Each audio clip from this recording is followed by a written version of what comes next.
Hello, আশা করি সবাই ভালো আছেন। আমরা যখন সাউথ ইন্ডিয়ান কোনো সাইকো থ্রিলার সিনেমার কথা ভাবি, আমাদের মাথায় ১ম যে সিনেমার নাম আসে সেটা হচ্ছে 'দৃশ্যম'।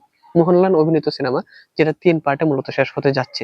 কিন্তু 'দৃশ্যম' ছাড়াও আরো ভালো, ভালো সিনেমা রয়েছে সাইকো থ্রিলার সিনেমা, যেগুলা দেখলে আমাদের কাছে মনে হয় যে আমরা ভালো একটা এন্টারটেইন মূলক এবং সাইকো থ্রিলার মূলক একটা সিনেমা দেখলাম। সাউথ ইন্ডিয়ান সিনেমার মধ্যে মালায়ালাম সিনেমাগুলা ইদানিং বেশ ভালো, ভালো সাইকো থ্রিলার সিনেমা আমাদের সামনে উপস্থাপন করছে বা উপহার দিচ্ছে। তেমনি একটা ভালো সিনেমা আপনাদের সাথে শেয়ার করব, যে সিনেমাটা দেখলে আপনাদের কাছে মনে হবে যে আসলেই কোন একটা ভালো সিনেমা, ভালো একটা সাইকো থ্রিলার সিনেমা আমরা এতদিন পরে দেখলাম বা দেখে এনজয় করলাম।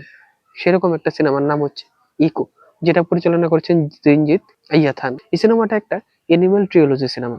কেননা এই সিনেমাটার আগে আরো ২ টা পার্টে, অর্থাৎ ৩ পার্টেই সিনেমার পরিচালক গল্পটা বলেছেন এবং সেই ৩ টা পার্টেই বিভিন্ন ধরনের প্রাণীকে গল্পে বা সিনেমাতে বিশেষ ধরনের বা বড় একটা প্রভাব ফেলতে সাহায্য করেছেন।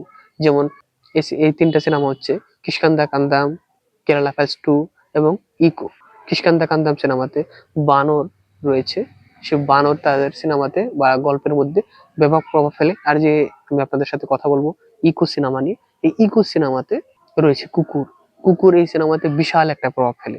আর এই যে 'ইকো' সিনেমাটা, সেই সিনেমাটা তৈরি করা হয়েছে একটা ফিলোসফির দ্বারা, বা একটা ফিলোসফির মধ্যে সিনেমাটা তৈরি করা হয়েছে। সেই ফিলোসফিটা হচ্ছে যে কোনো সময় দেখা যায় যে রেস্ট্রিকশন এবং প্রোটেকশন দেখতে একই রকম লাগে।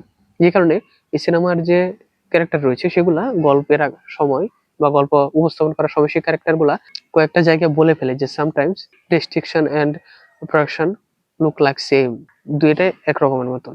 তো এখন যদি আমি সিনেমার প্লটের কথা বলি, তাহলে আপনারা আরো সহজে বুঝবেন যে এই ফিলোসফিটা কিরকম প্লটের উপরে তৈরি করা। এই সিনেমার প্লটটা হচ্ছে যে কর্ণাটক এবং কেরালা, এই ২ টা রাষ্ট্রের একটা সীমান্তবর্তী বিশাল পাহাড়ি জঙ্গল এলাকা, যেখানে মানুষের বসবাস খুব কম। সেখানে কুরিয়াচান নামে একটা লোক বসবাস করে, তার একটা স্ত্রী সহ, যে স্ত্রী আবার মালয়েশিয়া থেকে সেখানে এসে বসবাস করছে তার সাথে।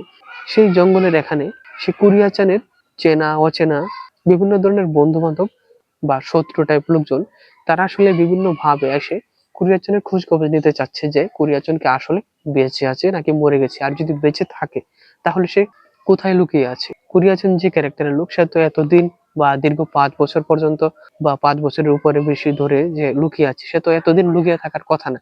তাহলে কি সে নিজে থেকে লুকিয়ে আছে নাকি কেউ তাকে লুকিয়ে রাখছে?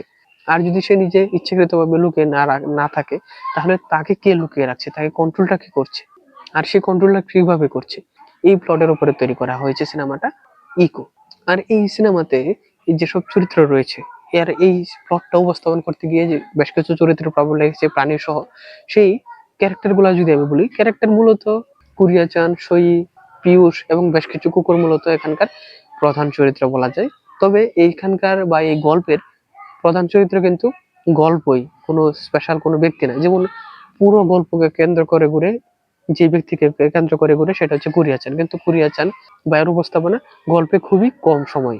আর এই সিনেমাতে কুরিয়া-চানের অভিনয় করে অন্যতম একজন জনপ্রিয় অভিনেতা সৌরভ সজীদেব। আর এই কুরিয়া-চান, পীযূষ বা কুরিয়া-চান ওয়াইফ হিসেবে সে মালয়েশিয়ান লেডি যেটা, এরা ছাড়াও এই গল্পে একটা বড় প্রভাব রয়েছে প্রাণীরার, অর্থাৎ কুকুরের। কিভাবে?